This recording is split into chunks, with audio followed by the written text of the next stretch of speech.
Hello and welcome to our Facebook Live event focused on living donor organ transplant in recognition of Donate Life Month. My name is Alexandra Radomski and I'm a clinical social worker at the MedStar Georgetown Transplant Institute. While we in the Transplant Institute have the joy of celebrating the power of transplant each day, we are pleased that the entire month of April is designated as National Donate Life Month. The theme for National Donate Life Month 2021 is the Garden of Life. According to Donate Life America, the Donate Life Garden depicts an ecosystem of plants, insects, and other components working together to form an interconnected living system. Similarly, we each have the potential to nurture and enrich our communities through organ, eye, and tissue donation. This National Donate Life Month, we ask you to be a part of this life-saving and healing garden by registering as an organ, eye, and tissue donor, becoming educated about living donation, and championing the Donate Life cause. With today's live event, we will be recognizing Donate Life Month and celebrating the real heroes of transplant by talking about both living kidney and living liver donation. I am pleased to be joined by three individuals who have chosen to give the gift of life by becoming living organ donors. We're joined by Mr. Brandon Cole, who is a living liver donor, as well as Susan and Neil Kay, who are both living kidney donors. We will hear more about each of their experiences with living donation, as well as how they each came to make the the decision to donate, and we'll hear that in just a moment. I'm also joined by my colleagues, Ashley Ann Hamby, a living donor nurse coordinator, by Dr. Jennifer Verbisi, transplant surgeon and director of the Living Donor Kidney Transplant Program, and by Dr. Juan Guerra, a transplant surgeon and director of the Living Donor Liver Program. We're also hoping to be joined by Dr. B.G. Thomas. Oh, and here he is now, transplant nephrologist. Hi, B.G.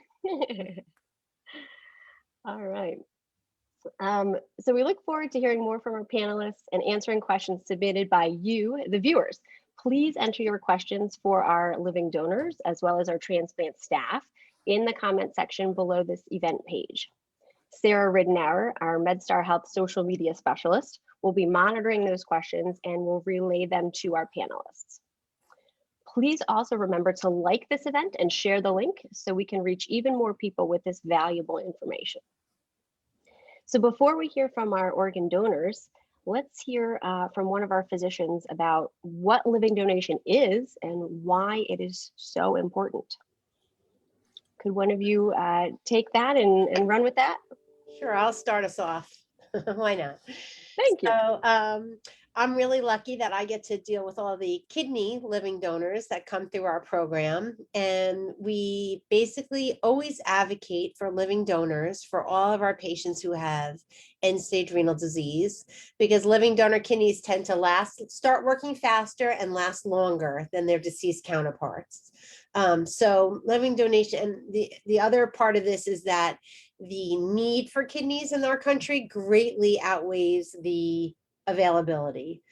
So as the number of people who want to transplant, that line has just gone continually up. Unfortunately, the number of organs that are available has stayed pretty steady. So as you can imagine, if you see the graph like that, the area between those two lines has unfortunately grown over the past few decades. So living donation is a fantastic way that we can augment the number of organs that are available, and also tends to give much better outcomes to the recipient.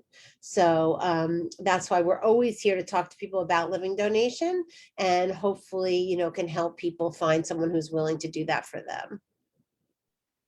Thank you, thank you. Dr. Guerra, I imagine it's similar for liver transplant as well? Yeah, I think, on the liver world, as Dr. Berbisi say, we have some similar things compared to the kidney part of it. Unfortunately, not every single recipient is a candidate for a liver transplant, but I think we do have a good proportion of patients that can benefit, from getting a liver transplant before it's too late. That's the biggest problem on the liver side. The outcomes are mostly, how can I say, dictated or influenced by the shape the recipient is when he's being transplanted. And that's a critical point.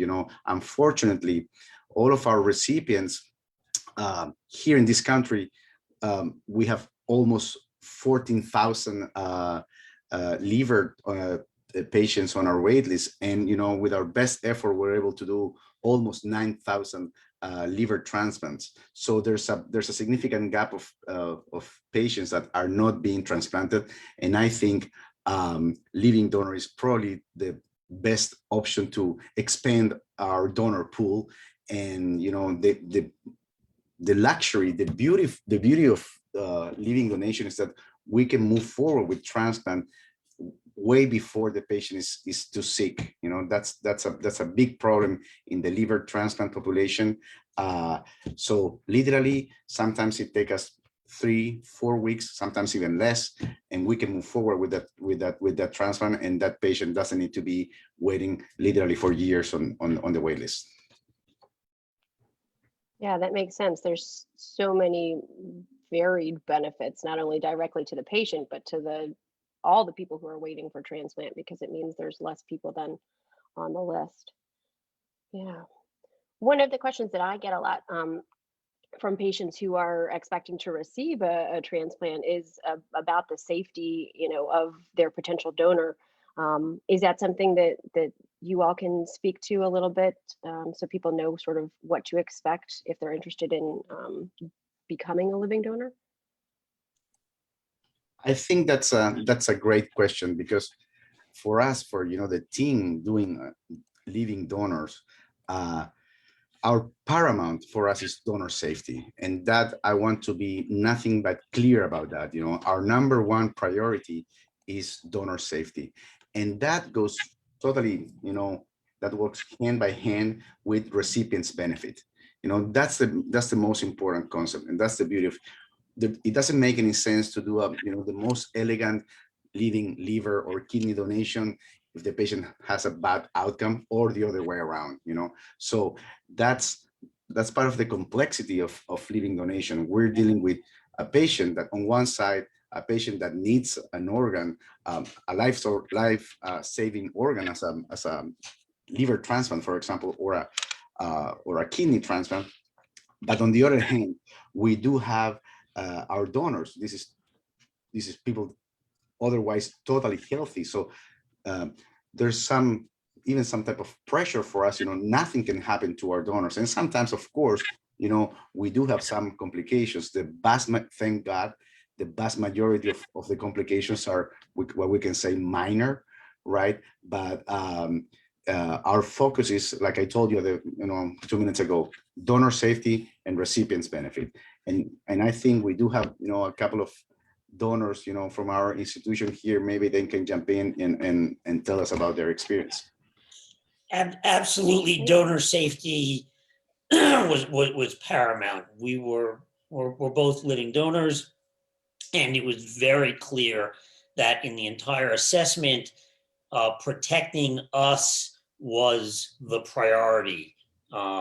I know people might worry that they're just dying to get your kidney to use it for somebody else, and they don't care enough about you, but that was not the case. We were very well protected. The medical workup is more than extensive. I had 44 tubes of blood drawn. I had MRI, cardiac stress test, treadmill stress test. And Susan, you had a minor incidental finding. You can talk about that. Yeah, I had all those same things Neil did, and then we both had MRIs to look at your kidney and all your other organs, and we needed a follow-up for me. So I also had an endoscopy, and everything was fine, obviously, because then they allowed me to be a donor. But the medical workup was more extensive than I think anything we would have had in our lives had we not chosen to do this. Yeah, it's a really good point. Excuse me. Can you actually on that subject, can you all expand a little bit on how you chose to become living donors? I'll go ahead and take lead on that one. So me and my wife have our firstborn child, and we was born November 27th. And 8 months later, we found out that he had cirrhosis of the liver. So it was just a no-brainer at that point to, everybody always says that you want to do anything for your child. And this is what, luckily I was blessed to be able to donate for him. My wife tried to do it at first, but they do all the extensive tests that Mr. Neal was talking about. They found that her liver wasn't, it was a little bit too large. So I was next up, and I was able to, they did have all the workup, all those blood vials after vials, and I was able to give 17.3% of my liver to him. And that was on September 22nd, and he was 10 months old, and he's just getting started with life. So it was a blessing to be able to, give him the, to just help, help him get to where he is now. So it was, but I felt very safe. It was, plenty of doctor's appointments beforehand, and Dr. Gurr and his team kept on saying, this is a choice. You don't have to do this. And I wanted to do it. It wasn't like they forced you to do it. But I felt very safe, and I'm not this is my only surgery I ever had. I've broken my thumb before, and I had a cough before, a common cold before. That's the only type of thing that's been wrong with me. So I've been pretty healthy. But the surgery, I knew the risks going into it, and I knew the recovery time, and they were very, very, very well, explained that very well to me. And it was something that if I could do it again, I would do it again for my son. Oh, wow. Yeah. One other thing I would add is that, and this impressed me. So I'm a psychiatrist by profession, and I expected the team at Georgetown to do a very thorough medical workup to make sure that my kidney was okay and I was physically healthy and all. But I was impressed that they actually checked on my mental health side of things as well, and looking at me as a whole person and not just a bunch of organs was very reassuring and what I wanted to see. And I applaud you for that. Well, thank you for saying that. Yeah, I agree. I think, as a social worker, obviously I'm interested in that. So I'm glad that Their we do decision that too. also, your guys' decision was, Mr. Cole's amazing story, right? Because he has Thank you. But you guys also chose very different reason, right, for donation? So yeah, interestingly, we both had been thinking about this, independently and didn't know that the other person was. I have always, all my life, donated blood. So, every 3 or 4 months, donated blood for, 40 years. And I always knew in the back of my mind that I wanted to do more. And never really talked about it to Neal, and had been, mulling over it in my mind. And one day he mentioned that he was thinking about it. So we kind of got on the ball. We started doing some research, what it was about, what it would require from each of us. And then interestingly, we kind of put it on the back burner. And then on Facebook, one of our nieces announced that, oh, by the way, I just donated a kidney. And we said, okay, now she's really pushed us off the back burner and given us an incentive to move forward with this. And so we did, in fact, move forward with it. And it's just been an amazing experience. The feeling of, it's just an overwhelming feeling of blessing, as Brandon said, to be able to offer someone something that prolongs their life and gives them a better quality of life with not very much inconvenience to yourself. Yes, we had surgery, and fortunately we're in both very good health, but the overwhelming feeling of goodness, it just takes away any inconvenience to the donor. I would do it again if I could. It's You definitely both important said that for them to to point out that they were non-directed donors. So right. I know that's one of the main topics that we want to touch base on today. So they were both non-directed donors, meaning they did not have an intended recipient. So very, very amazing. That is So amazing. that's So, a different it's a different experience than what Brandon had. And I think it's one to talk a little bit about. So as I mentioned, I'm a physician, so is Susan.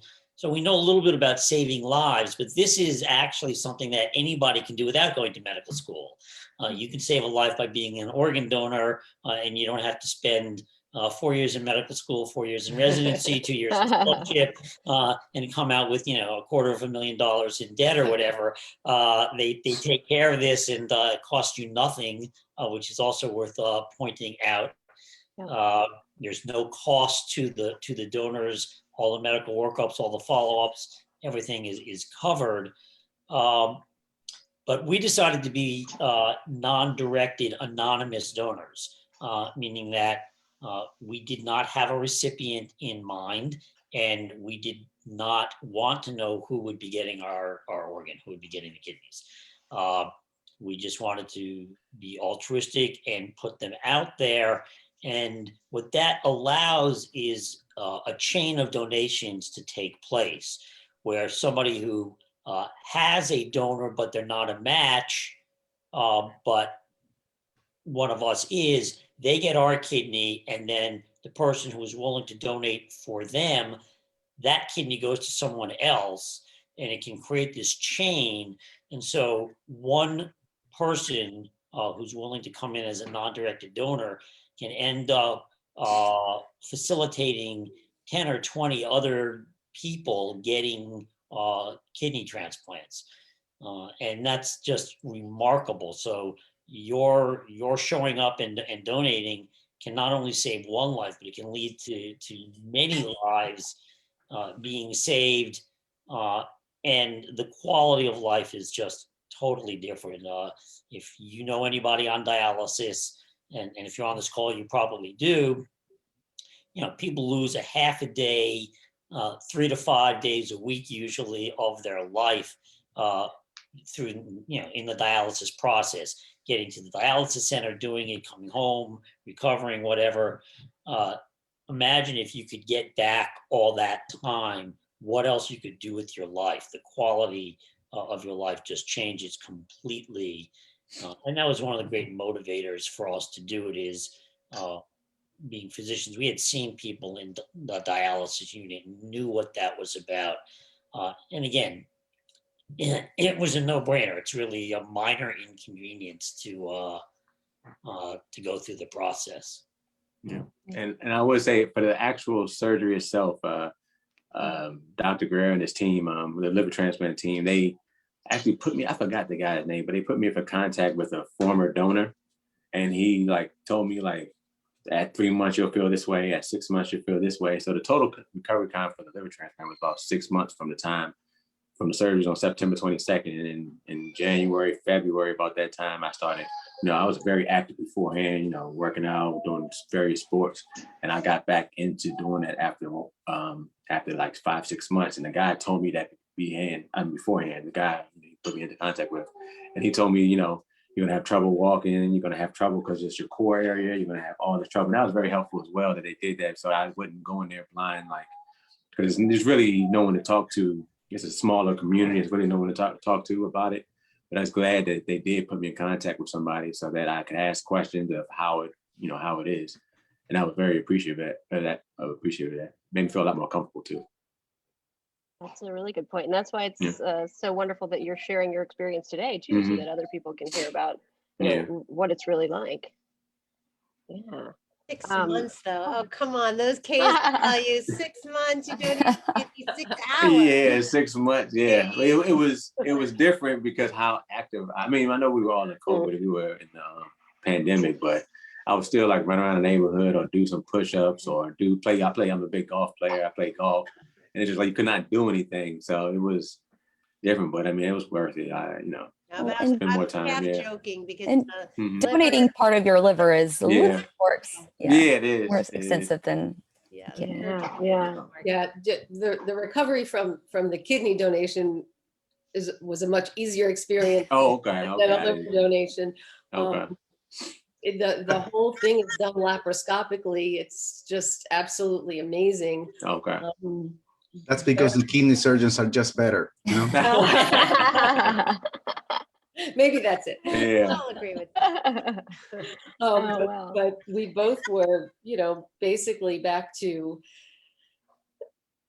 doing most things within a week, other Oh, than wow. lifting. That's We fast. couldn't lift for a few weeks, 6 weeks, and nothing using your core very much for that length of time. But we were back to walking and doing almost everything we had done before. And really within 6 weeks, we were both back to Wow. doing exercise. So, but the surgery is much more extensive in the liver Yeah. than the Yeah, my son, kids are resilient, so little babies are resilient. So he was back at it. It seemed like in a heartbeat, but he was jumping on me, and I could feel it. I'm like, oh my God, on my stomach. But he was jumping and trying to play on me, and I'm it hurt, but it was funny. And what a joy that he could jump on you. Yeah, exactly. I'm just That's why happy you did that it. it worked out. Yeah. Yeah, the kidney is much easier than the liver. So first off, it's just an overnight in the hospital. Went in on Thursday, came home Friday at early Thursday morning. Dr. Verbisi, the golden hands herself, popped mine out, and it went off to Cleveland. And I was out of bed and walking that evening in the hospital, and went home midday the next day. Oh, wow. Yeah, so it's remarkable. I actually was in the office for a light day of patients on Monday. I didn't tell him to do that. I didn't Not know advised. that either. That was I not might have been advised by pushing the it a doctor. little bit. I might have been pushing it a little bit, but walking on the treadmill, not running, but walking on the treadmill within a week. And yeah, 6 weeks. I adhere to the lifting restriction, 10 pounds lifting maximum for 6 weeks. And after that, back to 100% running, working, doing everything we normally do. So Wow. yeah, it's remarkable. That's amazing. That's really, I guess all of you too, the three of you have had to do some form of follow-up, obviously, with our institute. Can you talk a little bit about what that was like? Yeah. So they had checkups like the first week out of the hospital. I probably stayed in the hospital 4 to 5 days, I believe, after surgery. And a week after, I needed to come back and do some more blood work. And then like 2 weeks after, then a month, then 3 months. And I just had my 6 month last week, actually, appointment. And I just want to do, blood work to make sure the liver is functioning correctly. And so far, so good. All the levels have been leveling out. And I believe my liver is growing back, because the liver does grow back. I believe my liver is growing back to full capacity. But they've been, very informative, and they give you a whole printout of all your lab results to let you know exactly where the levels need to come down, and everything's been perfectly fine. Been a perfect surgery so far. Incredible. And our follow-up was, again, similar, but not as intense. We each had a follow-up after a week. Neil, because it was before COVID, was able to go into the office to the clinic to see Dr. Verbisi, and my surgery happened during COVID. So I did not go into the office, but we had a virtual visit just to sort of check up on how I was doing. And then some blood work at 6 months, because I just passed my 6 month mark. Neil has passed his 1 year mark, and he's had a 6 month visit and a year visit with some blood work, and I know we get followed for 2 years, so that's very nice. I honestly can't believe that it's been a year. I remember when you were both in for your evaluation. I remember education like it was yesterday. I remember you both being there. If I was a year, the end of February. I want to mention that also for people that are thinking about this. I think, remote has worked and virtual has worked out really well for a lot of people. Obviously, it prevents you having to drive hours if you live far away. It prevents you having to park at Georgetown, which is everyone's least favorite thing to do. And so, you know, we're always available for people who want to come in and be seen in person, or if there's any problem whatsoever. But I'm hoping in the future we have some kind of hybrid system so that people who want to do it from home and do it virtually can. I mean, a lot of times when I see donors, they're feeling absolutely fine, and the last thing they want to do is take off a day to work to come tell me they feel fine. So I'm hoping that we can keep that as an option. It really helps people also who don't live right near us. We've been able to work with, for donors who live out of state, we've been able to, you know, do all their labs, like a Quest Diagnostics facility, and even work with other transplant centers who are affiliated with the National Kidney Registry to do their diagnostic testing. So the pandemic in a way has just pushed us to be able to, you know, work with those donors and make it even more convenient and give them more options than having to, you know, drive here or fly here for the evaluation. You know, obviously come back eventually for surgery and the pre-op surgery and stay in the area for a little while after their surgery. But it's really, we've been able to figure it out. So yeah, a lot of good options. You've done a great job with that. So we're in Delaware. So we're about a 2-hour drive. It's not horrible, but the access of virtual connections has worked extremely well and saved us. Again, it's a well visit at a 6-month checkup. Don't need to drive 2 hours each way just to see Dr. Verbisi in person. Not that I don't appreciate that, but you know, there's really just, it's a quick, how are you? We're fine. I have no symptoms. My labs look good. And so it works extremely well. You know, and actually during COVID, as part of Susan's workup, you had a lab person come to the house and do her lab work right here in the you know, at home, right, so that you didn't have to go anywhere. right. And I had to have 2 COVID tests before being hospitalized, and nurse came here to do my COVID test. So it was very easy for me. So this discussion has been perfect because we actually had a question from one of our viewers, Ruth, about long distance donors and if they have to travel to Georgetown in order to do all the testings and the transplant. So it sounds like you do have to come in, you know, for the actual transplant, but there's a lot of things now that because of the pandemic, we've been able to do virtually, which is great. And safety is always, you know, safety is literally so important. So, I mean, if we ever feel like, I mean, it is necessary to see our donors in person, as Dr. Verbisi said, but, you know, we really do try to work with those out-of-state donors to do their diagnostic testing and lab work locally prior to having to travel here for the surgery itself.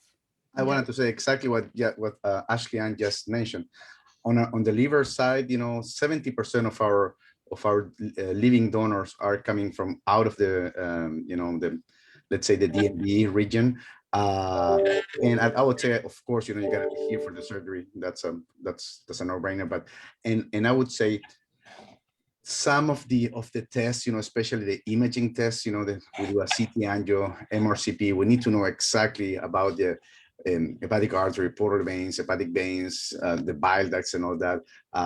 We want those to happen here. Actually, we do have those tests while we are in the operating room. It works for us as a roadmap, so we know exactly where we are, where we're cutting the liver. The biggest difference between liver living donation and kidney is that, as you all know, the human body, we have 2 kidneys. So the kidney surgeon is literally going after one kidney and taking the whole thing. On the liver side, we have to split that piece of liver, and we need to know exactly where we are. So we, up to now, we still want to have all the, I would say, at least the images, you know, from our own institution. But I think that, you know, with this pandemic, we've all learned how to work remotely, and it works perfect for, you know, especially the follow-ups. You know, sometimes, like Dr. Verbisi was saying, the donor doesn't need to come up to here to say, hey, I'm doing great. So we can do that all virtually. But on the other hand, if we have a very low threshold, to bring the donors in if something is not quite perfect, you know. So again, safety, and you guys are going to hear this over and over. Safety is our priority. So if the patient is not feeling well, we have some altered lab results or something like that, we won't hesitate to bring the patient in and do like a further evaluation if needed. That's really good to know. Thank you so much. The other I thing think about this the remote, let me say one other thing about the remote. Please. The remote capacity, and this is really, I guess, direct to Ruth, who asked the original question, is the ability to do this, a lot of it remotely, and have labs done and sent in, means that you can have your surgery done at MedStar Georgetown, even if you live out of the region, and it's very convenient. And I'm going to put in a plug for MedStar Georgetown unabashedly, because we chose to go to Georgetown and have it done there because of our research about how good the outcomes were, the interactions we had when we came and met with all of you in person. And that convinced us that it was worth it for us to get our transplants done out of our region, because we could have gotten them done closer to home, but we wanted to be at Georgetown with your team, and we know we made the right decision. The technology today will make it even easier. It's really nice to hear. Thank you for saying that. And thank you for answering Ruth's question, you as well, Brandon. I think this would be a good time to just stop briefly and welcome anybody who's just tuning into this Facebook Live event. We're talking about living organ transplants in recognition of Donate Life Month. And we've been hearing from some of our living organ donors, as well as transplant physicians, one of our nurse coordinators, about the importance of living donation. Yes. Welcome. He's the new. He's stealing This the is my show. son. Yeah, this is who I donated to. Say, hey, Cairo. Say hi. So tell us about your surgery. No, just You say hi. You blow people a kiss. Hi, He usually loves Zoom and stuff, you know. But this is him, 17 I'm months glad old. he's making a cameo. Yeah. That's the proof right there. Aww. This is the proof right here. Just, you know, he's healthy, he's strong, and he loves to play, he loves to laugh and everything. So it's a blessing. And it has a part of you growing inside of him. Yeah. Say, mwah.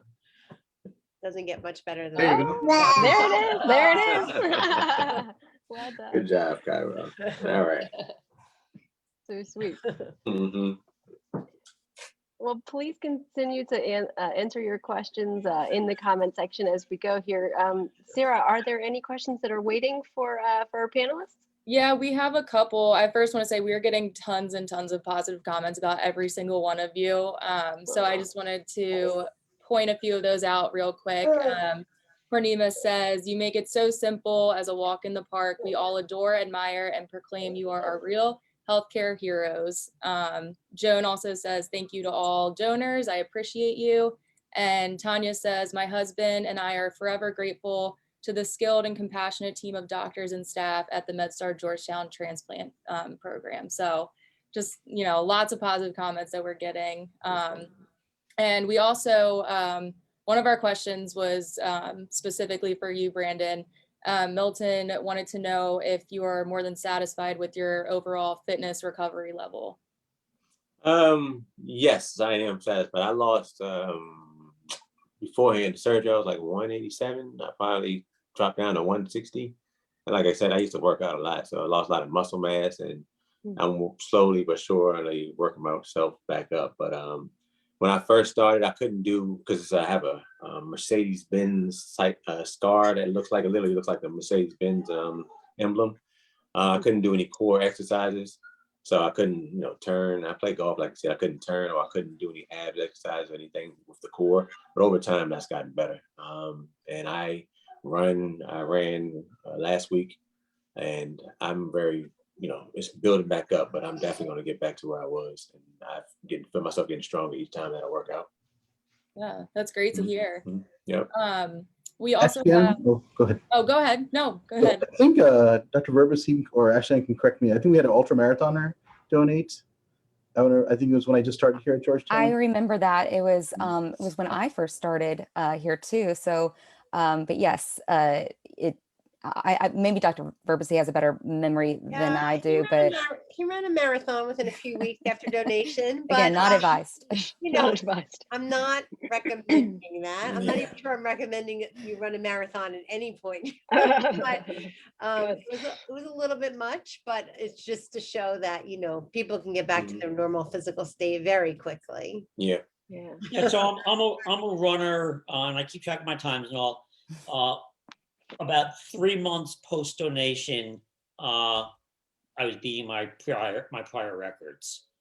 Wow. So I was clearly back to 100% in terms of my treadmill speeds and all within 3 months. It's amazing. Probably part of it was, and we would recommend this to any donors.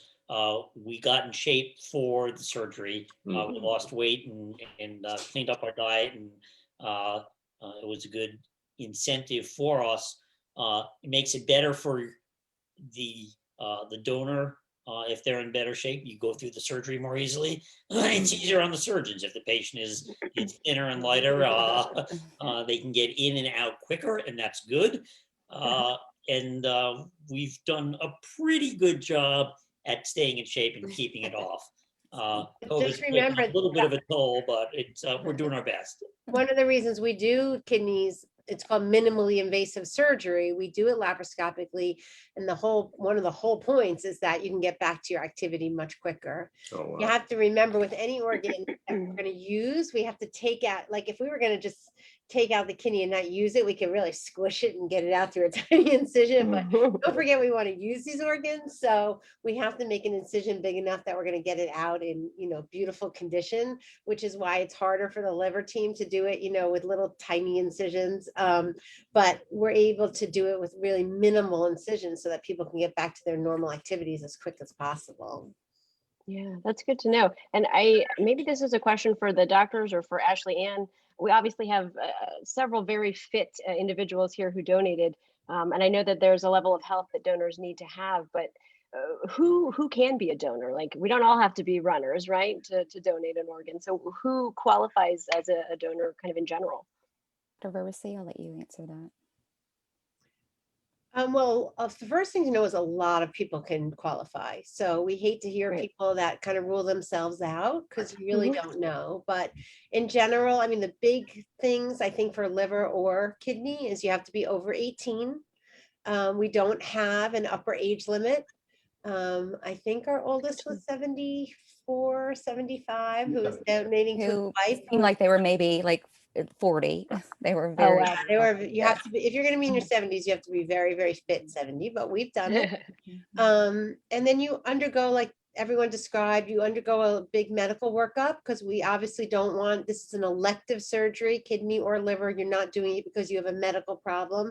So we want to make sure you're going to be very, very safe to undergo the procedure. So we just want to make sure you don't have any cardiac problems or any other major medical problems. Kidney, especially, we look for diabetes, because diabetes can lead to kidney disease later.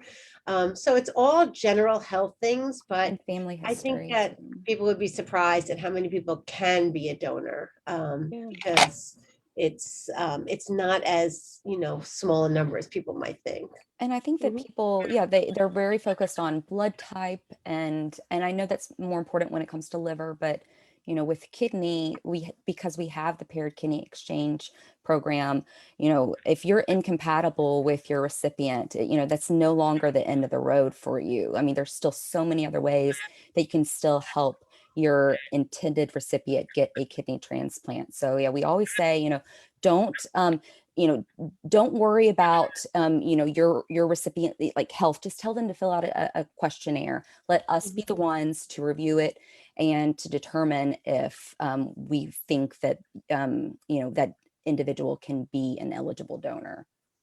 And also one additional thing on, you know, again, coming from the liver side, size is really important on the donor recipient match on the liver side. Especially when an adult donor is donating to an adult recipient, let's say if the recipient is 300 pounds and the donor is 150 pounds, there's no way that, of course we need to, we're taking a piece of liver, right? So a portion of the liver of the donor is going into the recipient. So that portion of liver needs to be good and big enough to, let's say, satisfy all the metabolic requirements of the recipient. And it's really unlikely for that graft to achieve all those requirements if it's like a really different size between the donor and the recipient. That's one of the biggest problem in when an adult is donating to an adult recipient. And when an adult donor is donating to a pediatric recipient, you don't want to have a portion of the liver being too large, because otherwise it's going to be too big for that kid. And the pediatric recipients, for obvious reasons, they don't have a lot of domain space where you're going to put the liver. So size is a significant factor on this, on matching this donor and the recipient. And the one thing that might be a little bit different compared to the kidney donor is that overweight or obesity can be a significant problem for the quality of the graft. Right now, one of the most important problems among the liver population is what we call fatty liver, which is fatty infiltration of the liver, and actually that's number one problem among the patients with liver problems. So if you're planning to do a transplant, you want to have the best quality graft as possible. And sometimes obesity can be, a problem. Mm-hmm. And one other thing that I would like to add, I think it's extremely important to have a very thorough and dedicated assessment of, from here, we want to know that, from a psychosocial standpoint, our donors are in perfect shape. Because not only for them, sometimes you have to be thinking that we're doing a liver transplant on the other side, on the recipient side. Thank God, for example, Brandon donated to Cairo, and Cairo did great. But I remember we spent a good amount of time talking with Brandon. What if things don't go as planned, right? Yeah. A liver transplant on a 10-month-old baby, like his case, it's an extremely complex operation. So sometimes there's a 5% chance that you can have, I don't know, an hepatic artery thrombosis and all that. So for the donor, it's a big psychological hit if things don't go as planned. If the donor, let's say the recipient has a bad outcome or something like that. So I can, I think it's extremely important to have a very extensive and dedicated psychosocial evaluation of the donor. Yeah, I would be in agreement with that. Absolutely. And all of our donors are required to see our social worker, and we have an independent living donor advocate as well, who is, their job role is to make sure that our donors understand all the risks involved, and they do a complete thorough psychosocial workup, and talk about the hard, the things that you don't want to think about. So it's very important. And kind of staying on this topic, we have a couple questions. One is from Brenda, and she wants to know what is the oldest a living liver donor can be, or is there an age limit for that? Right now, we just move our cutoff age. It was 55. Mm-hmm. We move it up to 60. Okay. Mainly because if sometimes after that age, you see a lot of people with fibrosis, early fibrosis. But I think right now the decision is more like on every case. The last case we did 10 days ago was 56 perfectly healthy donor, and she did great. She went home after donating 70% of her liver. She went home on post-op day 4. Oh, wow. She's doing great. Wow. And then our other question is from Sharon. She said she wants to know a little bit more about donor recipient matching. She asked how and which tissues are matched, how close does the match have to be, and based on what? So I'm going to answer because I want to really emphasize something that Ashley Ann said, which is on the kidney side. So basically for kidney or liver, we look to have people have the same blood type to be able to donate.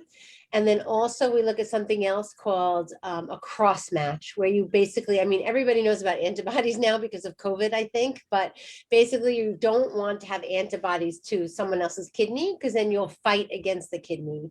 Your body sees the kidney as something foreign and it can fight against it. So you don't want your body to fight against it. So that's what we look for the person who is eventually going to donate to you. You have to have the same blood type and no antibodies. With that said, I want to speak directly to kidney patients who who are trying to get a living donor. You do not care what your donor's blood type or cross match is, because we have this incredibly great program that we participate in called the Match Program. So that's filled with people who come and have a donor who can't donate directly to them, and they still donate, and then we swap kidneys, so everyone still gets a living donor transplant. So I actually cringe now when I see people advertise or put up a Facebook post that says, I need an A donor. You don't need an A donor. You need a donor with a little a, not a capital A, a little. You need any donor, because any donor can get you a living donor. So it's very important that people realize things have changed in the past 2 years. It's not like it used to be. Any living donor is a great donor. So don't worry too much about the blood type and the cross matching. As long as you come with a living donor, we're going to work very hard to find you someone who you match with. And that kind of leads to the other biggest myth, is that it's difficult to find someone to match, which for most people, it's not that difficult. Some people, yes, if you had a previous transplant or something like that. But for a lot of people, it's not that hard to find a match. We just have to have a living donor to work with. So that's very important. I don't want people to look for a specific donor. Any living donor is awesome. Right. Thank you for that. Yeah, that's super important point to drive home. And so we also have another question going back to talking about, you know, the pandemic and if that's kind of changed the way we go about things. You guys touched on this a little bit, but Ada wants to know how has the COVID-19 pandemic affected organ donation? You know, if at all. Like I said, we kind of talked about this with the whole virtual appointments and all that, but is there anything else if that the pandemic has affected?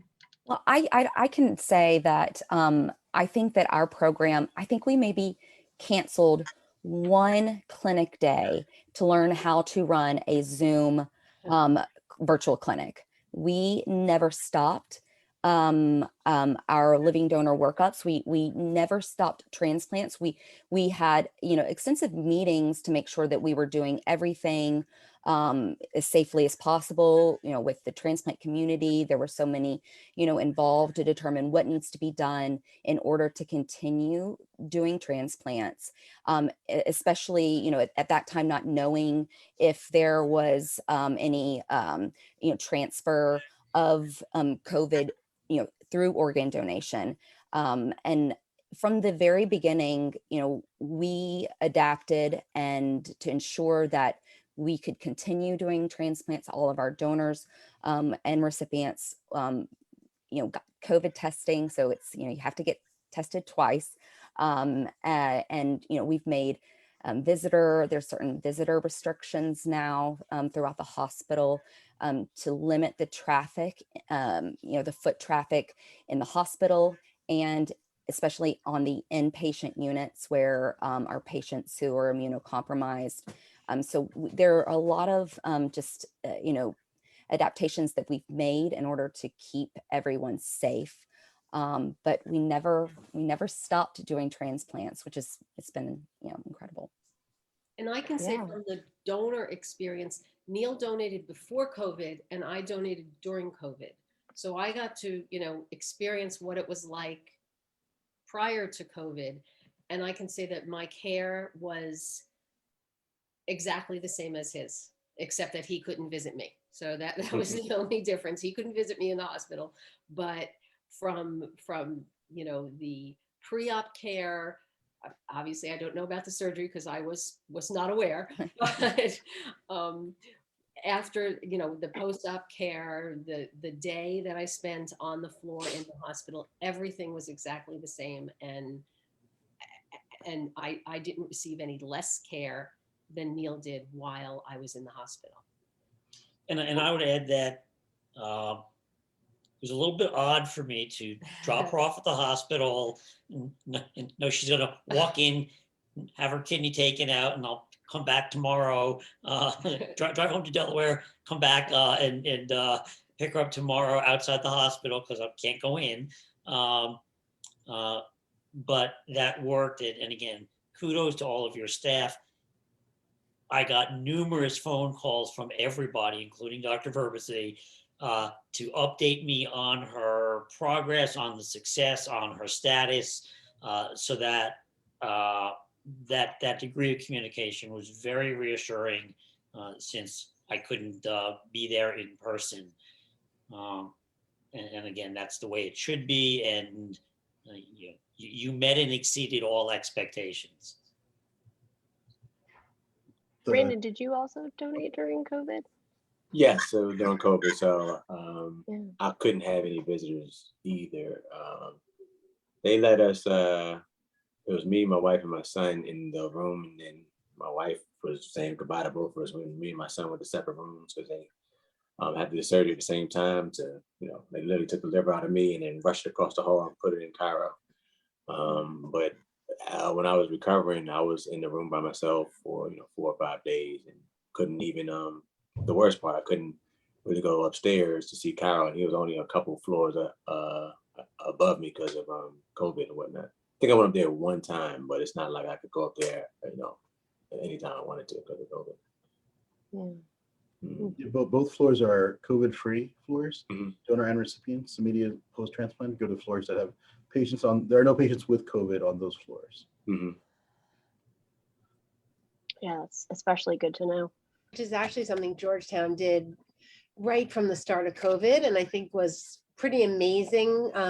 We're just very lucky here at Georgetown because transplant is a huge department here, and we have a lot of resources and a lot of people working, to make us successful. So I think that whereas some hospitals like in New York and stuff, they just couldn't reserve a COVID floor, we, play a major role in this hospital, which is awesome. And we were able to pretty quickly make it so that we had a COVID-free floor. We were able to continue. Everyone was working on the same page so that we can continue doing transplants. I don't think we would have been able to do that here if we didn't have such tremendous support, like from our hospital and the administration and all that. So we're very lucky here in terms of that. And of course, that goes down to the patients as well. So Yeah. Do we have any other questions waiting for us? We do. We have one more for Brandon, actually. And Milton wants to know if you've had any digestion issues and if you had to make any like dietary changes, I guess pre or post surgery.